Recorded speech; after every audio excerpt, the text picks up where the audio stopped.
اعوذ باللہ من الشیطان الرجیم، بسم اللہ الرحمن الرحیم۔ پیارے بچوں، میں آپ کا استاد ظہور احمد پرائمری اسکول گنائی مولا آفن سے۔ پیارے بچوں، اس سے پہلے ہم نے ایک موضوع کے بارے میں پڑھا تھا، وہ تھا عید الفطر، یعنی عید الفطر کیا ہے۔ پیارے بچوں، آج ہم اس کے جو سوالات ہیں ان کے جوابات میں نے لکھے ہیں۔ امید ہے کہ آپ اس پر غور فرمائیں گے۔ پہلا سوال ہے، عید الفطر کب منائی جاتی ہے؟ جواب، رمضان کے آخری دن جب شام کو چاند نظر آتا ہے تو اگلے دن عید منائی جاتی ہے۔ عید کی نماز کہاں پڑھی جاتی ہے؟ جواب، عیدگاہ میں۔ سوال نمبر 3، صدقہ فطر کن کو دیا جاتا ہے؟ جواب، صدقہ فطر غریبوں اور محتاجوں کو دیا جاتا ہے۔ عید کیا ہوتی ہے؟ جواب، عید خوشی کا نام ہے۔ عید ہمیں بھائی چارہ، دوستی اور امن کا پیغام دیتی ہے۔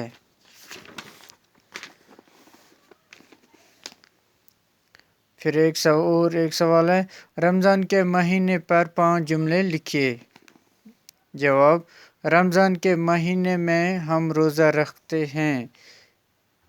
اس مہینے میں لوگ زیادہ سے زیادہ عبادت کرتے ہیں۔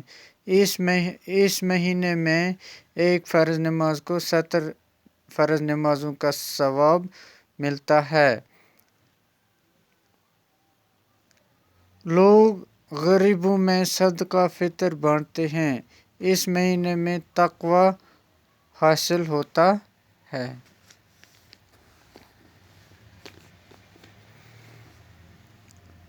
درست لفظ تلاش کر کے خالی جگہیں پر کیجیے۔ عید الفطر روزوں کے ڈیش ڈیش آتی ہے بعد، کیونکہ عید الفطر جو ہے روزوں سے پہلے نہیں ہوتی بلکہ روزوں کے بعد آتی ہے۔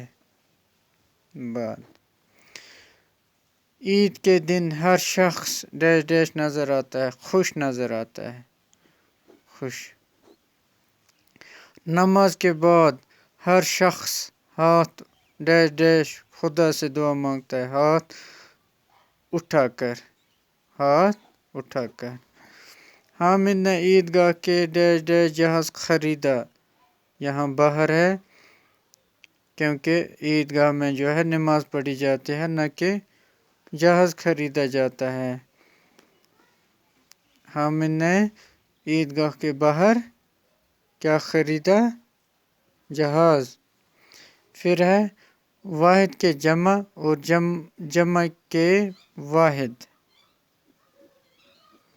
واحد لکھیے۔ یہ واحد جمع، کپڑا کپڑے۔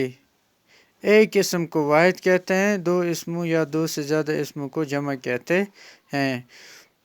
یہاں کپڑا کپڑے، کرتا کرتے، مٹھائی مٹھائیاں، ٹوپی ٹوپیاں۔ اب جمع ہے، جمع کے ہمیں واحد لکھنا ہے۔ یہاں لکھا ہے کھلونے، یہ ہو گیا واحد اس کا کھلونا۔ روزے، اس کا واحد ہے روزہ۔ پیارے بچوں، آج ہم نے اس کے جو کوشچنز ہے، جو موضوع ہم نے پڑھا تھا عید الفطر، آج ہم نے اسے کمپلیٹ کر دیا ہے۔ پیارے بچوں، آئندہ آنے والے ویڈیوز میں باقی جو موضوعات ہیں ان پر بات ہوگی۔ تب تک کے لیے خدا حافظ، اللہ آپ کو سلامت رکھے۔